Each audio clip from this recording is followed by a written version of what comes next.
Professor, a gente estava falando da dificuldade de Israel, né? É, e como que tem a questão da propaganda dificulta a ação de Israel, porque ele está num ambiente urbano, tem que agir com agressividade, mas só que tudo isso hoje é mídia, é propaganda contrária, né? Fora isso, entrou o Hezbollah, né? Deixando um pouco mais complexo.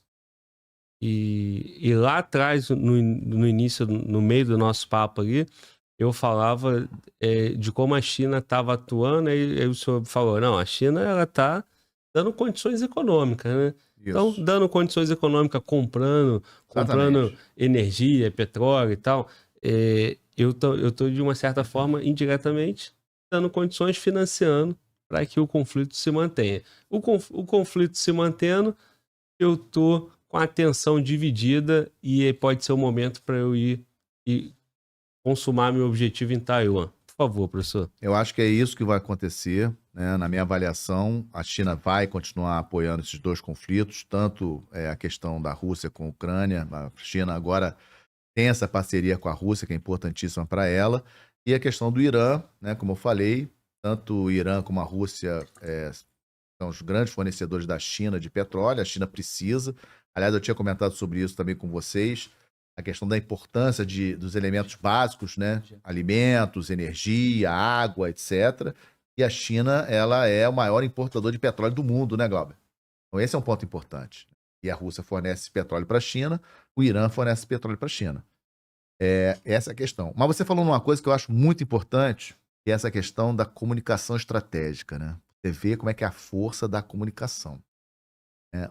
De uma maneira geral, Israel foi atacado, mas o Hamas conseguiu inverter esse jogo, né? Ou seja, deixou muita gente por aí revoltada com Israel, né? Em vez de revoltado com o Hamas. Isso. Então, inverteu as coisas, né? Então, isso aí, Esqueceram quem deu início, né? esquecendo, como se esquecendo que deu nisso. Você não vê, assim, em linhas gerais, você vê muito pouca gente hoje falando sobre o mal do Hamas, assim, né?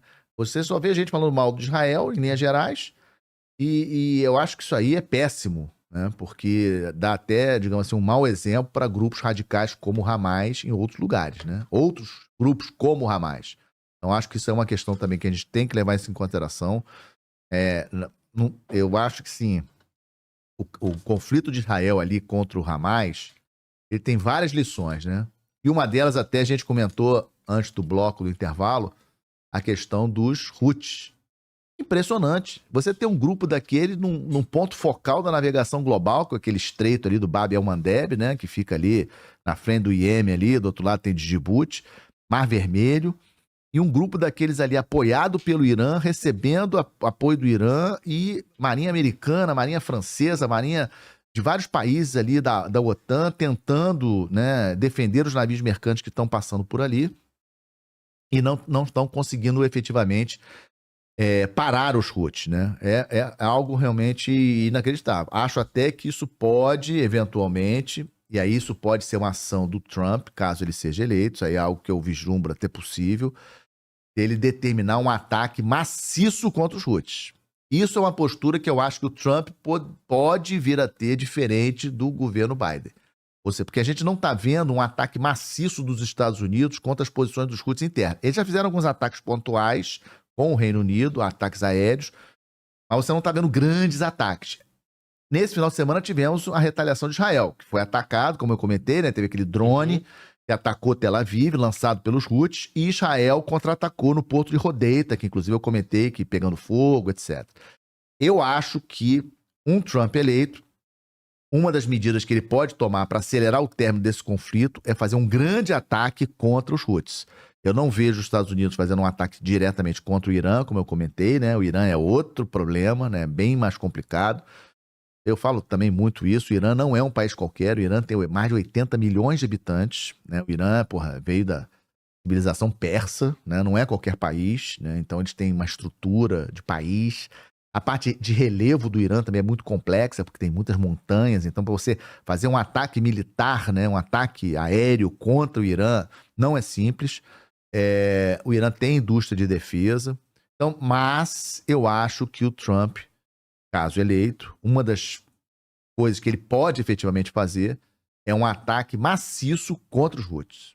Isso eu acho que ele pode fazer. E aí não seria um ataque direto contra o Irã, né? Não seria uma coisa assim, né, aberta contra o Irã. E ele ali, porque, de novo, qual é a questão? Ele quer pegar aquele grupo de navios de guerra dele que estão ali e mandar para a Ásia, para ficar no Mar do Sul da China, que ficar ali em volta de Taiwan, para dificultar ou para retardar a decisão chinesa de atacar Taiwan. Então, hoje os Estados Unidos têm uma presença forte da Marinha Americana ali por causa desses ataques. Então, acho que isso o Trump pode fazer. Um ataque forte contra os Houthis ali no Iêmen. Então, vamos aguardar a evolução aí dessas eleições dos Estados Unidos. Agora, abril teve uma tensão direta entre Israel e Irã, né? Essa tensão, ela só não evolui porque tem os Houthis e o Hezbollah de escudo de frente, e Irã usa isso, né? Fala sobre esse período de abril, que foi aquele ataque de um com o outro, mas parou, né? Qual foi a sequência, né? O Israel decidiu fazer, na minha avaliação, o Israel ali arriscou. Israel decidiu fazer um ataque à embaixada do Irã na Síria, que matou 2 generais da Guarda Revolucionária Iraniana que estavam na embaixada do Irã na Síria. Por que eu acho que ele errou? Israel poderia ter matado esses 2 generais em qualquer lugar, mas não na embaixada. Muito simbólico. Muito simbólico. E aí o governo iraniano ficou na obrigação de responder, né? E aí foi aquele ataque que nós vimos, né? Eu me lembro até que foi num sábado à noite.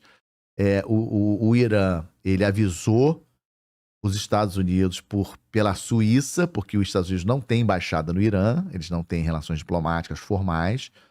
O Irã avisou os Estados Unidos pela embaixada da Suíça quando que ele ia atacar Israel e como que ele ia atacar Israel.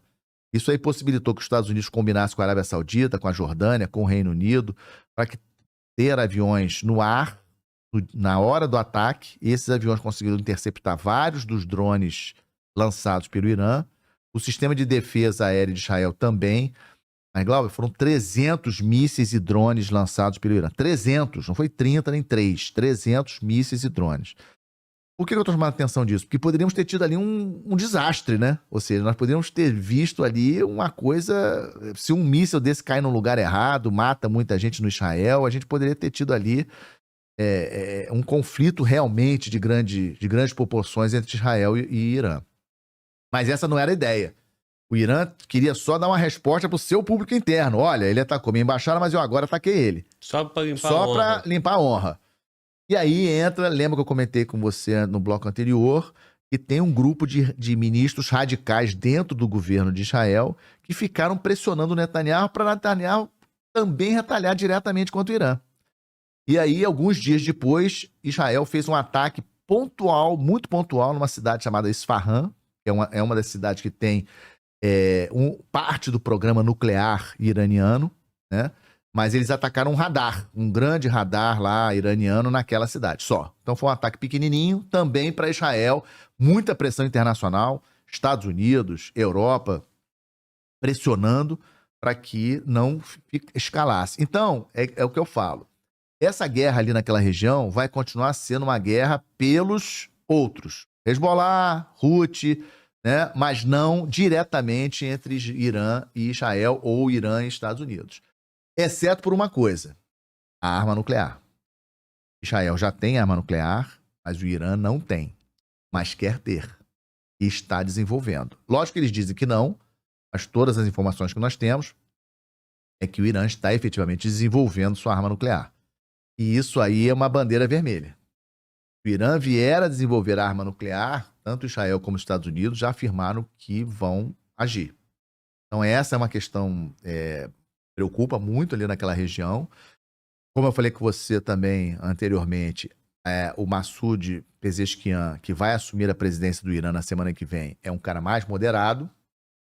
Isso é positivo, né? Ou seja, em termos de programa nuclear iraniano, pode ser que ele segure um pouco, mas não sei, porque quem manda lá é o Ayatollah. E aí eu fico na dúvida de como que Israel e Estados Unidos vão reagir em relação ao Irã ter arma nuclear. Então eu fico imaginando um cenário de Trump presidente no ano que vem, Netanyahu ainda como primeiro-ministro de Israel e Irã efetivamente chegando a ter a arma nuclear. Porque todo país que alcança essa capacidade, a primeira coisa que ele quer fazer é explodir um teste para mostrar que tem. Então todos os países que têm, né, arma nuclear no mundo, hoje são 9 países que têm, são os 5 membros permanentes do Conselho de Segurança, mais Coreia do Norte, Índia, Paquistão e Israel. 9. Eu acho que o Irã vai ser o 10º. E aí tem toda essa pressão que eu falei para você, que os Estados Unidos já disse que não vai permitir, e Israel não vai permitir. O que vai sair daí, eu não sei. Mas é um outro elemento para a gente estar atento nos próximos... Não sei, é difícil da gente prever quando que o Irã vai ter, efetivamente, mas é algo que a gente tem aí no radar. Essa tensão é antiga, né? Do Irã desenvolver. Agora, não é um ambiente perfeito também que está com conflito? Então o Irã já também não fomenta isso para que ele desenvolva o teu programa com tranquilidade e aí no momento que ele estiver pronto, aí ele já tem um poder É exatamente de defesa. isso. É exatamente isso. Ou seja, fomentar esse... Não, porque na verdade, o grande estopim para o Hamas fazer o ataque do 7 de outubro foram as negociações que estavam avançadas Arábia Saudita e Israel. Se as negociações entre Israel e Arábia Saudita saem, eles se reconhecem mutuamente, criam embaixadas em cada um lugar, isso seria muito ruim para o Irã. Porque o objetivo do Irã ali naquela região é manter Israel em xeque, né? Sim. Israel enfraquecido. Então, essa questão da possível estabelecimento. Isso aí ele já ganhou, porque a Arábia Saudita já falou que só estabelece relações se criar o Estado palestino. Sim. E como o governo atual de Israel não admite a criação do Estado palestino, então isso aí o Hamas e o Irã já venceram. Então, aí o senhor falou assim, o estopim pro Hamas. Na verdade, o estopim pro Irã, né? Sim, o Irã sim, fomentando o Hamas. Fomentando o Hamas, exatamente. E aí você está correto na tua avaliação, né? De que o Irã tem interesse de ficar fomentando essas coisas, e enquanto isso ele está desenvolvendo o seu programa nuclear. A questão que fica na minha cabeça é, de novo, num governo Trump, no ano que vem, o Irã avançando nisso e de repente chegando a essa capacidade, ou quase chegando a essa capacidade, se os Estados Unidos junto com Israel não vão tomar uma outra medida mais direta contra o Irã em relação a isso. Porque aí não tem jeito, para você bloquear o programa nuclear iraniano, você tem que tomar medida direta. Só que o Irã não é bobo, o Irã já dividiu geograficamente o seu programa nuclear. O Irã não tem um lugar específico onde está fazendo as coisas, ele tem vários lugares.